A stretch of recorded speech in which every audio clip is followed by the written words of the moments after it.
Uyu munsi tugiye kuvuga gukura nk'urugendo rutujyana ku bukure, kuko ubushize twabonye ko aho tujya ni ku bukure, kandi twabonye amagambo yo muri Bibiliya atubwira ubukure icyo ari cyo. Gukura nicyo gice kinini cy'ubuzima bwo mu mwuka cyangwa ubuzima bwa gikristo. Kuvuka ni akanya gato nk'uko gutangira urugendo bigenda. Kugera ku bukure nabyo nabigereranya no kugera aho wajyaga, aho urugendo rwagarukiraga. Urugendo ubwarwo rero ni igice kinini cyo kwitabwaho cyane. Nk'uko twabonye amagambo ya Bibiliya asobanura ubukure, reka turebe n'amagambo ya Bibiliya avuga ku gukura. Ijambo rya mbere ni ukwezwa, sanctification mu Cyongereza.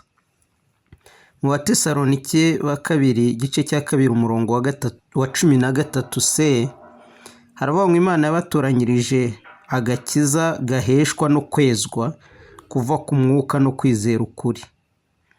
Naho mu Baroma ibice 4 umurongo wa 24 mukambara umuntu mushya waremewe ibyo gukiranuka no kwera bizanywe n'ukuri nk'uko Imana yabishatse. Nk'uko mubizi, iyo bavuga ngo umwambaro bawufuze kugeza wera, ntabwo ari ikintu gikorwa ku kanya, ahubwo ni process, bifata umwanya. Ijambo rya kabiri ni uguhinduka, transformation. Abaroma 12 umurongo wa 2b haratubwira ngo ahubwo muhinduke rwose mugize imitima mishya. Mu Cyongereza bavuga kugira ibitekerezo bishya. Guhinduka kw'imitekerereze ni urugendo, ntibishobora kuba umunsi umwe. Mu Bakolosayi 3 umurongo w'10 ho haravuga ngo mukambara umuntu mushya uhindurirwa mushya kugira ngo agire ubwenge kandi ngo ase n'ishusho y'Iyamuremye. Aya ni amagambo atubwira guhinduka. Icya gatatu ni ukubakwa no gushora imizi. Mu Bakolosayi 2 umurongo uhereye ku murongo wa 6 n'uwa 7 yaravuga ngo nk'uko mwakiriye Kristo aba ariko mugendera muri we, mushoreye imizi muri we kandi mwubatswe muri we. Ibi nabyo biratwereka rwa rugendo, kuko kubaka ntabwo ari igikorwa gikorwa isaha imwe, no gushora imizi nabyo ntabwo ari ikintu kiba umwanya umwe. Ijambo rya 4 ni ugusiganwa. Mu Baheburayo igice cya 12 umurongo wa 1 agace kawo ka nyuma karavuga ngo dusiganirwaho dutegekwa twihanganye. Usiganwa arahaguruka akagira igice kinini cyo gusiganwa, none akaza kugera n'igice cyo kugera aho asiganirwa. Icyo gice rero cyo gusiganwa ni igice kirekire. Ijambo rya nyuma nashatse kuvuga rya 5 ni ukwiga. Mu Baheburayo igice cya 5 umurongo wa 12 haratubwira ngo kandi nubwo mwari mukwiriye kuba bigisha kuko mumaze igihe kirekire mwiga, dore musigaye mukwiriye kongera kwigishwa iby'ishingiro rya mbere ry'ibyavuzwe n'Imana.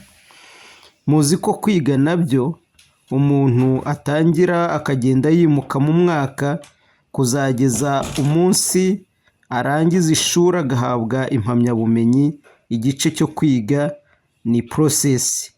Kwinjira mu ishuri gutangira ni uwo mwanya, no guhabwa diplome ni uwo mwanya, ariko igice cyo kwiga ni igice twagereranya n'urugendo.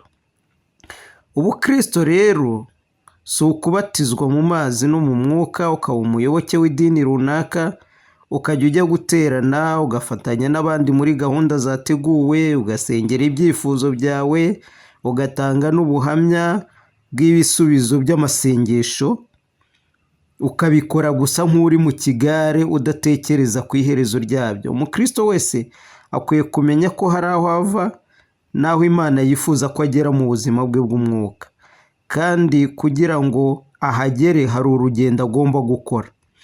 Ibyo bigatuma abaho agenzura niba atera intambwe ajya imbere. Nibyo bizamuha ubuhamya nk'ubwa Pawulo mu Bafilipi igice cya 3 umurongo wa 12 n'uwa 13, aho atubwira ko akurikira ngo arebe ko yafata icyo Kristo yamufatiye. kandi icyo Kristo yamufatiye yari akizi neza ngo ni ukugera aho dutunganirizwa rwose. Hanyuma akavuga ngo bene data sinibwira ko maze kugifata, ariko kimwe cyo nibagirwa ibiri inyuma ngasingira ibiri imbere. Ku murongo wa 15 w'icyo gice cy'Abafilipi akatugira inama avuga ngo natwe abatunganijwe duhuze uwo mutima. N'isezerano rivuga ko nitugira uwo mutima, niba hari ikidutekereresha ukundi Imana izakiduhishurira nacyo. Dukwiye rero gushaka kugira uyu mutima wo kumenya ko hari aho tuva n'aho tugomba kugera. Njya mvuga ngo Abisirayeli bari mu rugendo rwabo, uwo wari kubaza wese muri abo bari mu rugendo yari kukubwira adashidikanya atarya iminwa aho bavuye n'aho bagiye, ko bavuye mu Egiputa, ko bagiye i Kanani. Umukristo akeneye kumenya icyerekezo cy'ubukristo kuva ku munsi wa mbere yakira Kristo, ko ari uguhindurwa agasa na Kristo n'urwo rugendo. Nitugira uyu mutima, Imana yiteguye kutujya imbere muri urwo rugendo nk'uko yari imbere y'Abisirayeli mu nkingi y'igicu ku manywa no mu nkingi y'umuriro nijoro. Reka dusenge. Mana, turagushimira ko watugeneye urugendo rwo guhinduka ngo duse na Kristo.